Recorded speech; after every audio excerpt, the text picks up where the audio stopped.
मेरे प्यारे छात्रों, क्या हाल चाल। तो आज हम लोग प्लेन शीट पर जब चार्ज रहेगा तो कैसे इलेक्ट्रिक फील्ड निकालेंगे और चार्ज कंडक्टिंग प्लेट होगा तो कैसे इलेक्ट्रिक फील्ड निकालेंगे, इसके बारे में जानेंगे।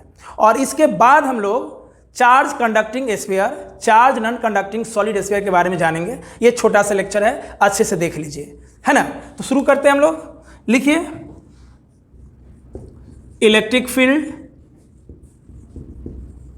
at a point due to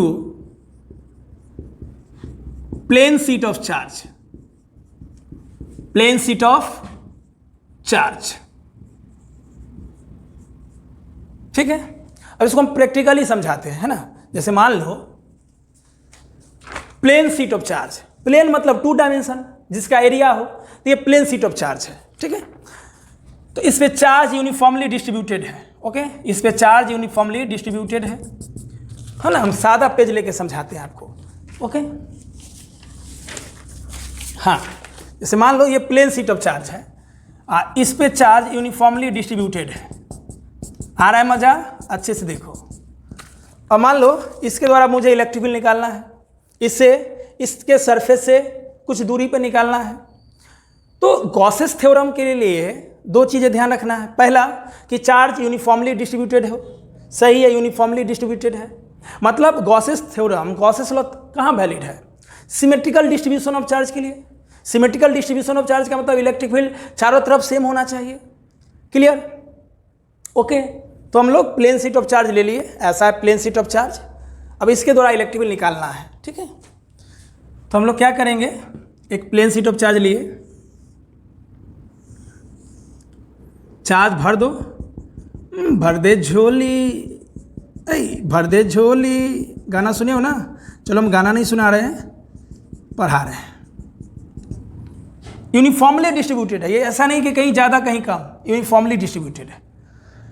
अब बताओ, इस चीज़ को अच्छे से पढ़ने के लिए गॉसियन सरफेस का हेल्प लेना पड़ेगा। मतलब चार्ज तो बॉडी पर फैला हुआ है, अंदर में तो चार्ज है नहीं, यानी इलेक्ट्रिक फील्ड तभी निकलेगा गॉसेस लॉ के द्वारा जब वो charge enclosed by the body हो, क्लोज बॉडी के अंदर हो। तो हम लोग इससे एक सिलेंडर पास करवाएंगे, है ना, सिलेंडर पास करवाएंगे। अब सिलेंडर ही क्यों? सिंपल सोचो, अगर सिलेंडर है ये, तो आप ध्यान से देखो, आप ऐसे बनाओ सिलेंडर को, इस फ्लैट सरफेस को हम हटा दें, इसको हम थोड़ा सा ऐसे मैच करवाएं, तो सिलेंडर के अंदर ऐसा सरफेस बन सकता है। सिलेंडर अगर 3 डायमेंशनल बॉडी है, सिलेंडर अगर क्लोज बॉडी है, तो उसके अंदर ऐसा सरफेस बन सकता है। हम ऐसा काट के निकाल सकते हैं, हाँ या नहीं? हॉलो ना, अंदर से खोखला होगा, सॉलिड के अंदर तो ऐसा होगा। तो देखो, गॉसियन सरफेस मेरे ख्याल से सिमेट्रिक होना चाहिए और ऐसा होना चाहिए कि ये पोर्शन इसके अंदर लाई करे, इसके अंदर रह जाए, इसके अंदर रहने की कोशिश करे, इस पोर्शन को हम इसके अंदर रख सकते हैं, ऐसा होना चाहिए, है ना। थोड़ा गॉसियन सरफेस इमेजिनरी होता है, लेकिन मेरे स्टाइल से चलोगे तो कुछ एकदम असंभव नहीं है, सब संभव है। मतलब गॉसियन सरफेस में सिलेंडर तब लेंगे जब उसका जरूरत पड़ेगा। यहाँ पे सिलेंडर के द्वारा ही चार्ज को अंदर में बंद किया जा सकता है। क्यों? सिलेंडर के अंदर हम ऐसा सरफेस काट सकते हैं। बताओ, स्फीयर के अंदर ऐसा सरफेस काट सकते नहीं, तो स्फीयर के अंदर ऐसा सरफेस नहीं काट सकते हैं, इसलिए इसका गॉसियन सरफेस स्फीयर नहीं होगा। सिलेंडर के अंदर हम ऐसा सरफेस काट सकते हैं, इसलिए इसका गॉसियन सरफेस सिलेंडर होगा। ये आप अच्छे से समझ सकते हो। क्लियर? ये एक तरीका है समझने का। चलिए, तो इसके अंदर से एक सिलेंडर पास करवाते हैं। कैसे? तो जितना दूरी पे, मतलब इलेक्ट्रिक फील्ड इससे x डिस्टेंस पे इधर जाएंगे तो इधर भी जाएंगे, दोनों तरफ सिमेट्रिक होना चाहिए।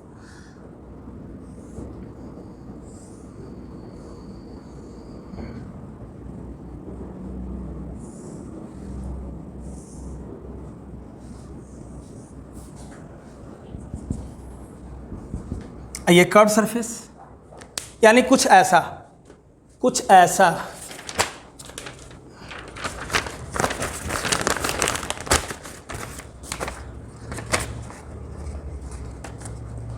देखा, ये हो गया plane sheet of charge, plane sheet of charge, और सिलेंडर इससे पास करवा दिए, है ना। हे हुचुक, हुचुक नहीं हुआ, हाँ हो गया हुचुक, हुचुक हुचुक हुचुक, सिलेंडर इसके अंदर से पास हो गया, सिलेंडर इसके अंदर से पास हो गया। चल, अब गॉसियन सरफेस के रूप में सिलेंडर है, ठीक है, तो इसका 3 फेस है, 3 सरफेस एरिया, इसका एरिया वेक्टर हो जाएगा ds, इसका एरिया वेक्टर हो जाएगा ds, एरिया वेक्टर सरफेस के परपेंडिकुलर, एरिया वेक्टर सरफेस के परपेंडिकुलर, और इसका एरिया वेक्टर हो जाएगा सरफेस के परपेंडिकुलर। 3 face 3 area vector. अब बताए थे पिछले लेक्चर में भी, चार्ज कहीं भी हो वो रेडियली आउटवर्ड्स होगा, तो यहाँ इलेक्ट्रिक फील्ड ऐसे, electric field radially outwards, electric field radially outwards, electric field radially outwards.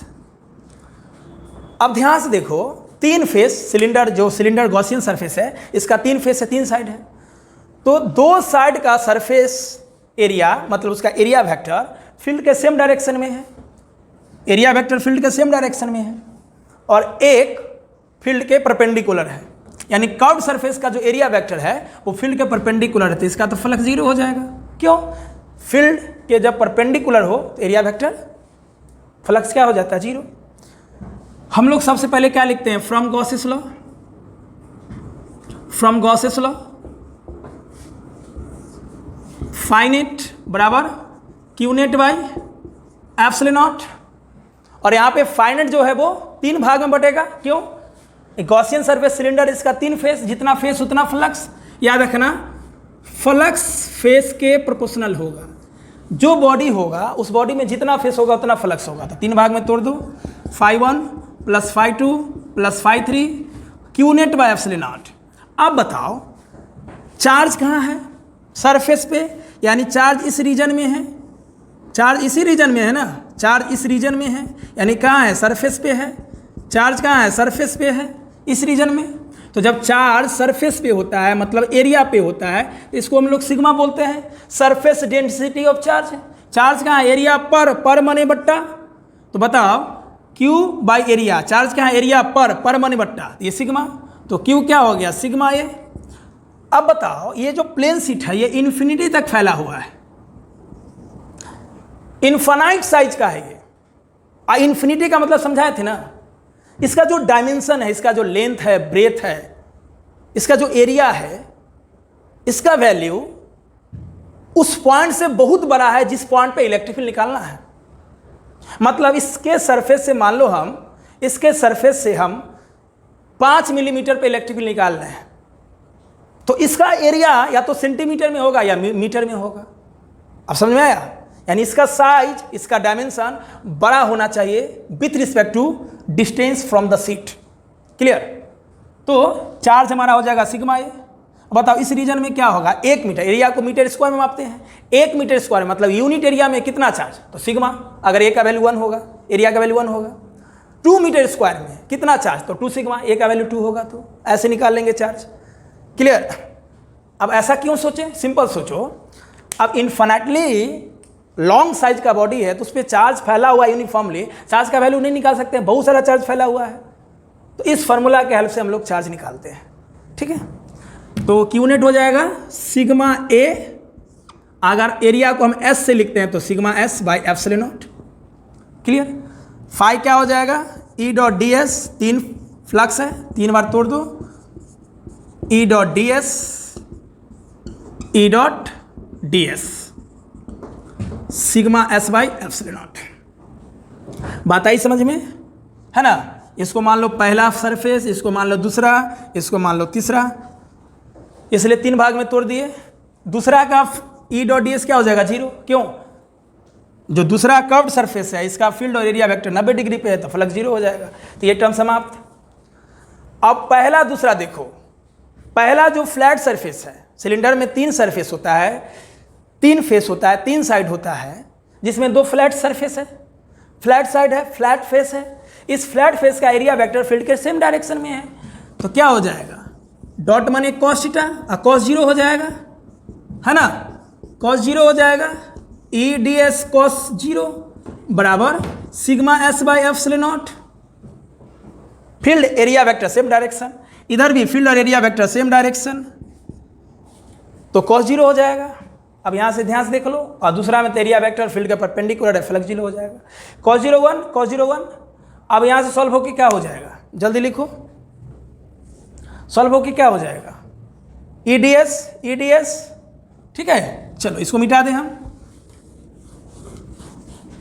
क्या हो जाएगा, EDS इंटीग्रल EDS बराबर sigma S by epsilon not, E बाहर और ds का इंटीग्रेशन s, यहाँ भी E बाहर, ds का इंटीग्रेशन s बराबर sigma s by epsilon not, है ना, सिंपल। E बाहर ds का इंटीग्रेशन s, E बाहर ds का इंटीग्रेशन s, है ना। ये हो जाएगा 2es बराबर sigma s by epsilon not, s से s कट गया तो हमारा इलेक्ट्रिक फील्ड हो गया सिग्मा बाई 2 एप्सिलॉन नॉट। अब एक चीज ध्यान से देखो, सिग्मा तो सरफेस डेंसिटी ऑफ चार्ज हो गया, charge by area, epsilon not constant, 2 constant, यानी इलेक्ट्रिक फील्ड गजब गजब खेल खेल रहा है बाबू। हम लोग पहले पढ़ते थे शुरुआती लेक्चर में जब इलेक्ट्रिक फील्ड में कि इलेक्ट्रिक फील्ड डिस्टेंस के इन्वर्सली प्रोपोर्शनल है, दुश्मन है, डिस्टेंस बढ़ेगा तो फील्ड घटेगा। पिछले लेक्चर में हम लोग जब सॉलिड नॉन कंडक्टिंग का केस किए, सॉलिड नॉन कंडक्टिंग सिलेंडर, तो वहाँ पे इलेक्ट्रिक फील्ड आर के प्रोपोर्शनल भी हो गया था, यहाँ पे इंडिपेंडेंट हो गया। इलेक्ट्रिक फील्ड डिस्टेंस पे डिपेंड कर ही नहीं रहा है। इस प्लेन शीट से आप यहाँ जाओ, यहाँ जाओ, यहाँ जाओ, यहाँ जाओ, कहीं जाओ, इलेक्ट्रिक फील्ड का वैल्यू सेम होगा। इलेक्ट्रिक फील्ड को डिस्टेंस से मतलब है ही नहीं, देखो ना फार्मूला में डिस्टेंस है ही नहीं।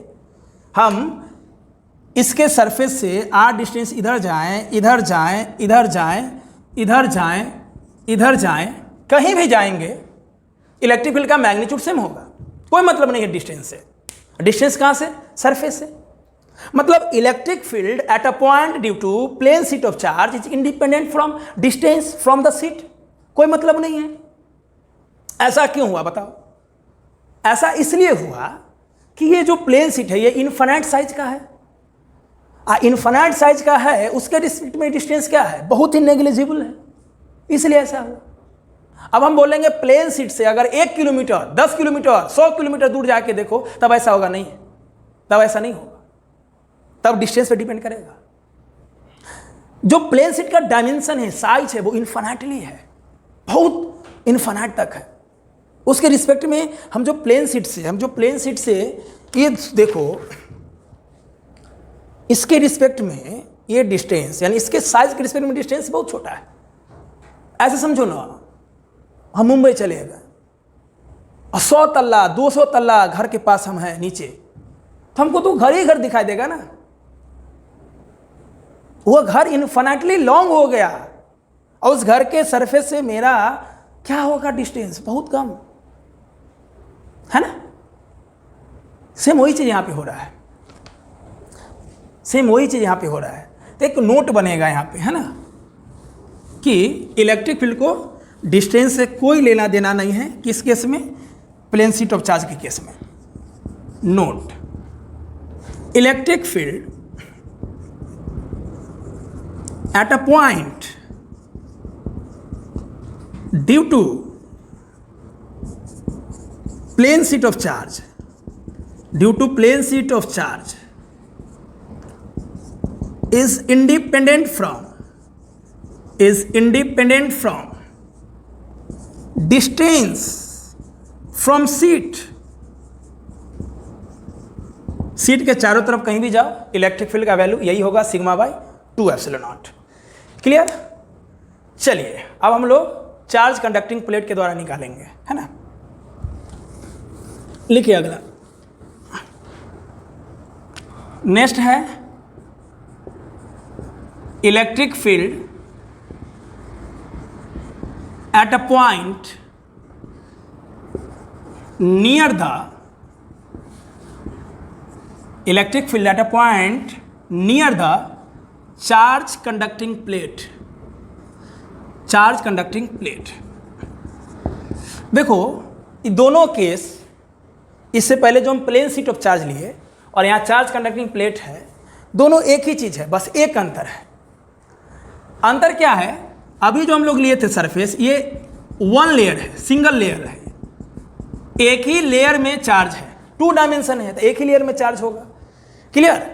और यहाँ पे जो टाइम चार्ज होगा, टाइम के रिस्पेक्ट में दोनों लेयर पे चार्ज होगा, आगे भी होगा और पीछे भी होगा। जैसे ये प्लेन शीट ऑफ चार्ज है तो एक ही लेयर में चार्ज होगा, लेकिन चार्ज कंडक्टिंग प्लेट है तो चार्ज आगे भी होगा और पीछे भी होगा, चार्ज आगे भी होगा और पीछे भी होगा, और कोई अंतर नहीं होगा। प्लेन शीट ऑफ चार्ज और चार्ज कंडक्टिंग प्लेट में अंतर क्या होगा? प्लेन शीट पे एक लेयर पे चार्ज होगा और चार्ज कंडक्टिंग प्लेट में आगे भी होगा और पीछे भी होगा, मतलब 2 सरफेस एरिया हो जाएगा, बस यही अंतर होगा। क्लियर। निकालते हैं।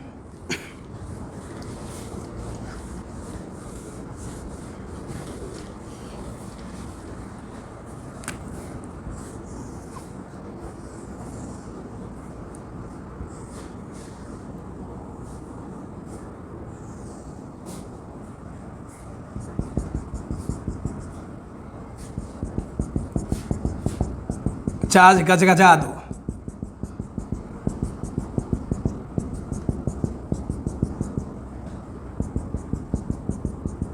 यही अंतर होगा, पीछे भी सरफेस पे चार्ज है, आगे भी चार्ज है, बस यही अंतर है।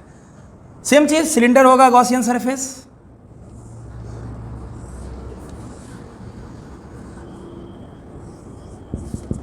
यहां भी इलेक्ट्रिक फील्ड रेडियल, अरे डायग्राम वगैरह सब सेम होगा।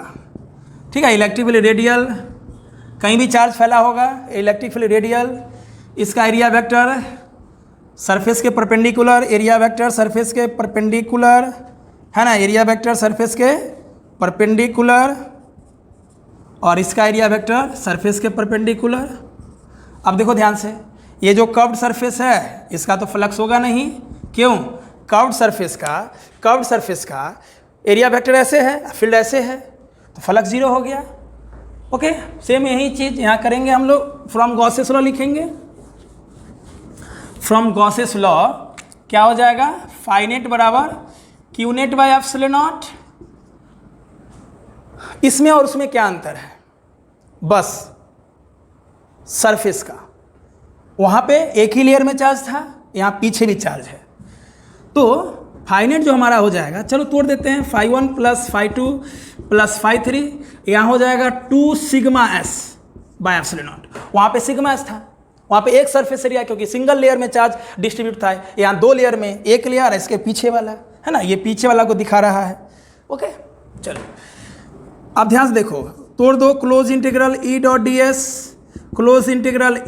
एस, तीनों फेस के लिए, एक फेस, दूसरा ये कर्व वाला, तीसरा ये, फिर लिखो ई डॉट डी एस, इधर 2 sigma S by epsilon not,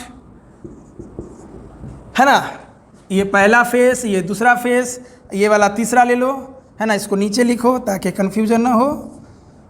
तो दूसरा वाला जो कर्व सरफेस, इसके द्वारा फ्लक्स 0 हो जाएगा, क्यों? एरिया वेक्टर फील्ड के परपेंडिकुलर है, 0, डॉट माने कॉस थीटा, डॉट माने कॉस थीटा। ठीक है, तो जल्दी से लिख लो, E D S cos 0 plus 0, दूसरा के द्वारा फ्लक्स 0 है, ई डी एस कॉस 0 बराबर 2 sigma S by epsilon not, है ना। ई डी एस यानी ये दोनों फेस के लिए area vector field same direction में, तो कॉस 0 हो जाएगा। ठीक है, चलो हम किधर लिखें? हम इसके ऊपर लिखते हैं। ठीक है, चलो यहाँ से लिखो, क्या हो जाएगा? ई डी एस प्लस 0, ई डी एस इधर हो जाएगा 2 sigma S by epsilon not, D S का इंटीग्रेशन एस, है ना, 2 sigma S by epsilon not, पक्का। इधर हो जाएगा 2 2 sigma S by epsilon not. यही इससे पहले वाला और इसमें क्या अंतर है? यहाँ देखो, वहाँ सिग्मा एस था क्योंकि एक लेयर पे चार्ज था, यहाँ पे 2 लेयर पे चार्ज है, इसलिए 2 सिग्मा एस है, 2 से 2 गया, एस से एस गया, तो ये क्या हो गया? Sigma by epsilon naught. Electric field near the charge conducting plate, sigma by epsilon naught, जहाँ sigma surface density of charge होता है, और सरफेस डेंसिटी ऑफ चार्ज क्या होता है? Charge per unit area. Clear. पिछले एक लेक्चर में याद करो, जब चार्ज कंडक्टिंग सॉलिड सिलेंडर या हॉलो सिलेंडर लिए थे तो केस 2 यही आया था ना, conducting near the charge conducting plate, यही आंसर आया था, है ना। यानी कंडक्टर के अंदर इलेक्ट्रिक फील्ड जीरो होता है, कंडक्टर के जस्ट आउटसाइड इलेक्ट्रिक फील्ड होता है सिग्मा बाय एप्सिलॉन नॉट। ये कंडक्टर के प्रॉपर्टी में भी बताएंगे, है ना। मतलब कंडक्टर के अंदर इलेक्ट्रिक फील्ड जीरो, क्योंकि कंडक्टर के अंदर चार्ज नहीं, जस्ट आउटसाइड इलेक्ट्रिक फील्ड होता है sigma bye epsilon not. Okay, चलिए लिख लो। यहां से एक नोट क्या आएगा, एक नोट आएगा कि चार्ज कंडक्टिंग प्लेट के द्वारा जो इलेक्ट्रिक फील्ड है वो प्लेन शीट का 2 गुना है, क्योंकि प्लेन शीट का क्या आता है सिग्मा बाय 2 एप्सिलॉन नॉट, और चार्ज कंडक्टिंग प्लेट का सिग्मा बाय एप्सिलॉन नॉट। तो एक नोट लिखो कि electric field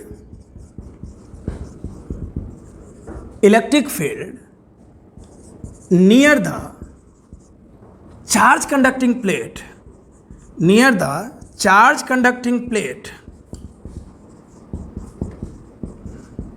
is 2 times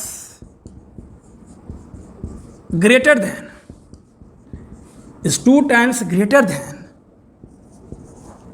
near the plane sheet of charge, plane sheet of charge के द्वारा इलेक्ट्रिक फील्ड कितना आया था सिग्मा बाय 2 एप्सिलॉन नॉट, और चार्ज कंडक्टिंग प्लेट के द्वारा सिग्मा बाय एप्सिलॉन नॉट। इस 2 को यहाँ ले आओगे तो चार्ज कंडक्टिंग प्लेट का इलेक्ट्रिक फील्ड 2 गुना हो जाएगा ना उसके, यही बोल सकते हो प्लेन शीट ऑफ चार्ज का electric field charge conducting plate का इलेक्ट्रिक फील्ड के रिस्पेक्ट में आधा है। ओके, इस 2 को यहाँ ले आओगे तो 2 गुना हो जाएगा, यानी electric field at a point near the charge conducting plate 2 गुना बड़ा होगा प्लेन शीट के रिस्पेक्ट में। ठीक है, लिख लो नोट ये। ओके, चलो अब क्वेश्चन करते हैं, उसके बाद हम लोग अगले लेक्चर में स्पेशल उसको बनाएंगे स्फीयर के द्वारा, है ना। जब स्फीयर पे चार्ज अंदर होगा बाहर होगा तो कैसे बनाएंगे, इसलिए इसको अलग से हम बना दिए इस लेक्चर को। देखो ध्यान से, मान लो प्लेन शीट ऑफ चार्ज है, चार्ज इधर भी है, चार्ज इधर भी है, point C, point A, point B. Question है फाइंड इलेक्ट्रिक फील्ड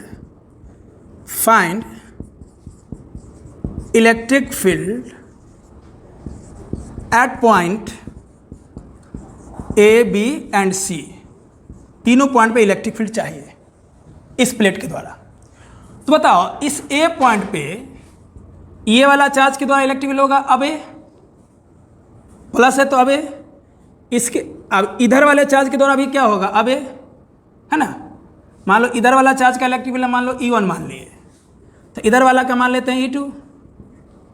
ए पॉइंट पे ये दोनों चार्ज के द्वारा जो यहाँ जमा है और यहाँ जमा है, ये दोनों के द्वारा ए पॉइंट पे इलेक्ट्रिक फील्ड अब ए होगा, बी पॉइंट पे भी क्या होगा अब ए, बी पॉइंट पे इसके द्वारा अब ए, इसके द्वारा भी अब ए। अब ये मत समझना कि सर इस चार्ज के द्वारा यहाँ पे इलेक्ट्रिक फील्ड ज़्यादा होगा इसके द्वारा कम होगा क्योंकि ये नज़दीक है ये दूर है, नहीं। बोले थे ना plane sheet of charge distance से कोई मतलब नहीं रखता है। सी पॉइंट पे क्या होगा, इसके द्वारा अब ए, इसके द्वारा अब ए, सी पॉइंट पे तो 0 हो जाएगा। तो electric field eight A point A क्या हो जाएगा, दोनों का सम। अब प्लेन शीट इस पे जो चार्ज इसके द्वारा electric field sigma by 2 epsilon not, यहाँ पे जो चार्ज है इसके द्वारा भी electric field sigma by 2 epsilon not क्या हो जाएगा sigma by epsilon not. A point पे यहाँ वाला चार्ज है, यहाँ वाला चार्ज सेम डायरेक्शन में डायरेक्टेड है, तो दोनों को जोड़ दिए। प्लेन शीट पे चार्ज का इलेक्ट्रिक फील्ड क्या होता है sigma by 2 epsilon not, sigma by 2 epsilon not जोड़ दिए। बी पॉइंट पे इस चार्ज के द्वारा भी, मतलब लेफ्ट साइड में जो चार्ज डिस्ट्रीब्यूटेड है इसके द्वारा भी इलेक्ट्रिक फील्ड अब है, और राइट में जो चार्ज डिस्ट्रीब्यूटेड है इसका भी अब है, तो दोनों जुट जाएगा E1 plus E2। Plane sheet पे जो चार्ज होता है चाहे वो लेफ्ट डिस्ट्रीब्यूटेड हो या राइट हो, क्या हो जाएगा sigma by 2 epsilon not, sigma by 2 epsilon not जुट के क्या हो जाएगा sigma by epsilon not. Okay, और सी पॉइंट पे क्या हो जाएगा 0। क्यों, सी पॉइंट पे दोनों फील्ड एक दूसरे के इक्वल और अपोजिट है, इसके द्वारा अब है इसके द्वारा भी अब है, दोनों का मैग्नीट्यूड सेम है, डायरेक्शन अपोजिट है, तो सी पॉइंट पे इलेक्ट्रिक फील्ड 0 हो जाएगा। क्लियर? कुछ नहीं किए, हम लोग पहले डायरेक्शन निकाल लिए, मैग्नीट्यूड तो जानते ही हैं कि प्लेन शीट के द्वारा आप कहीं भी जाओ इसके नियर में इलेक्ट्रिक फील्ड सेम होगा, यहाँ जाओ यहाँ जाओ यहाँ जाओ यहाँ जाओ।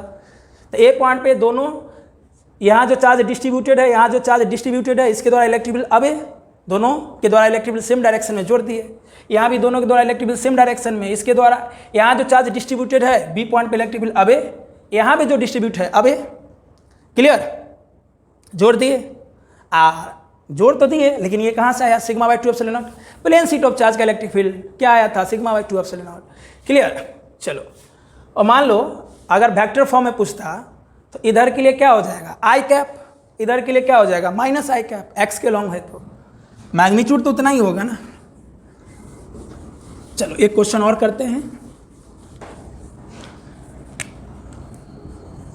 मान लो एक प्लेन शीट ऑफ चार्ज है जिस पे प्लस चार्ज है, यूनिफॉर्मली डिस्ट्रीब्यूटेड है, याद रखना, यूनिफॉर्मली डिस्ट्रीब्यूटेड है। और दूसरा जो है उस पे माइनस चार्ज है, ठीक है? ये मान लो प्लेट ए है, ये मान लो प्लेट बी है। 3 पॉइंट दे देगा, मान लो ये पॉइंट ए, इधर वाला पॉइंट बी, इधर वाला पॉइंट सी, इलेक्ट्रिक फील्ड निकालना है तीनों पॉइंट पे।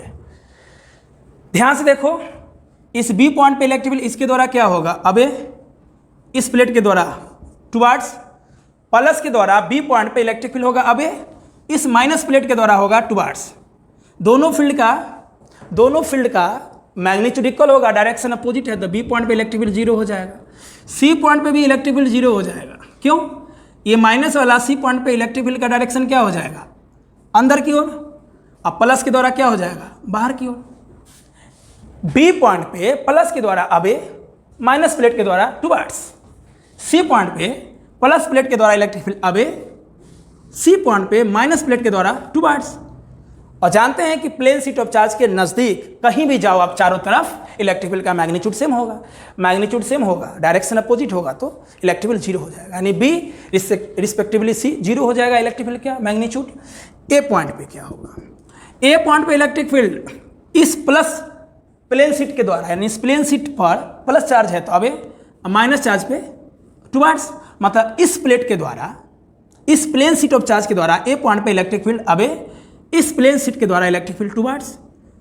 तो मान लो दोनों के द्वारा फील्ड सेम डायरेक्शन में तो जुट जाएगा। तो मान लो इसके द्वारा इलेक्ट्रिक फील्ड है ई ए, इसके द्वारा इलेक्ट्रिक फील्ड है, इसके द्वारा इलेक्ट्रिक फील्ड ई ए, इसके द्वारा इलेक्ट्रिक फील्ड ई बी, है ना? या 1-2 मान लो ना, 1-2 ए बी से कन्फ्यूजन हो जाएगा पॉइंट के रिस्पेक्ट में, क्योंकि यहाँ बी पॉइंट मान लिए थे। 1-2 मान लो, ए प्लेट के द्वारा electric field E1, B plate के द्वारा E2, दोनों को जोड़ दो।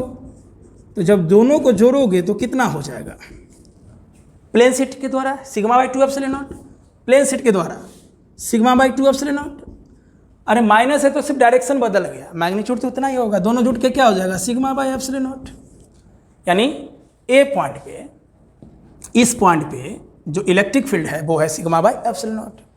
क्लियर? ये कैपेसिटर के कॉन्सेप्ट में भी काम आएगा, है ना? कैपेसिटर के अंदर जो इलेक्ट्रिक फील्ड होगा वो होगा सिग्मा बाई एप्सिलॉन नॉट। मान लो इसी क्वेश्चन में अगर बोल देगा कि ये दोनों प्लेन शीट ऑफ चार्ज के द्वारा electric lines of force draw कीजिए, तो क्या होगा? बताओ। Electric lines of force plus के द्वारा अब ये, माइनस के द्वारा टुवार्ड्स, यानी प्लस से ऑरिजिनेट, माइनस से टुवार्ड्स, प्लस चार्ज से lines of force originate, minus पे टर्मिनेट, प्लस से ऑरिजिनेट, माइनस पे टर्मिनेट, प्लस ऑरिजिनेट, माइनस पे टर्मिनेट, प्लस ऑरिजिनेट, माइनस पे टर्मिनेट, प्लस ऑरिजिनेट, माइनस पे टर्मिनेट, प्लस से ऑरिजिनेट, माइनस पे टर्मिनेट, और नेट इलेक्ट्रिक फील्ड का डायरेक्शन इधर ही हो जाएगा। इसलिए बीच में इलेक्ट्रिक फील्ड कितना होगा? Sigma by epsilon not. Clear? और इधर लेफ्ट या राइट इलेक्ट्रिक फील्ड है नहीं तो लाइन्स ऑफ फोर्स होगा नहीं। ठीक है, हम लोग यहीं पे आज समाप्त करेंगे। अगले लेक्चर में हम लोग जब कंडक्टिंग स्फीयर होगा, नॉन कंडक्टिंग स्फीयर होगा, तो हम लोग उस पर इलेक्ट्रिक फील्ड कैसे निकालेंगे कि चार्ज सरफेस के अंदर होगा तो क्या होगा, चार्ज सरफेस के बाहर होगा तो क्या होगा, है ना? स्फीयर में भी सिलेंडर जैसा मजा आएगा कि नॉन कंडक्टिंग हो, हॉलो में नॉन कंडक्टिंग हो, कंडक्टिंग हो, सॉलिड कंडक्टिंग हो, that means solid conducting, okay, hollow conducting, hollow non conducting, अगर स्पेयर रहेगा तो इलेक्ट्रिक फील्ड सेम आएगा, सिर्फ अलग होगा सॉलिड नॉन कंडक्टिंग, ये अगले लेक्चर में देखेंगे। और उसी के साथ हम लोग प्रीवियस नीट और आईआईटी का क्वेश्चन एक लेक्चर में लेंगे, ठीक है। उसके बाद ये लेक्चर समाप्त हो जाएगा, मतलब इलेक्ट्रोस्टैटिक का पहला चैप्टर समाप्त हो जाएगा। उसके बाद हम लोग पोटेंशियल कैपेसिटेंस शुरू करेंगे। एक चीज़ और, हम बोर्ड का क्वेश्चन अलग से बना के डालेंगे, ठीक है। तो मिलते हैं नए एनर्जी और नए उत्साह से। धन्यवाद।